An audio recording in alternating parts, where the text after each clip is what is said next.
tulingan, sibuyas, kamatis, luya,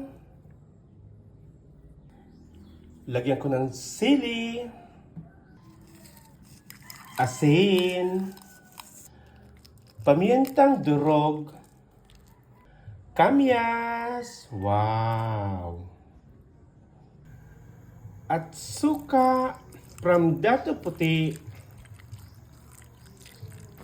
After 30 minutes, ilagay ang gata.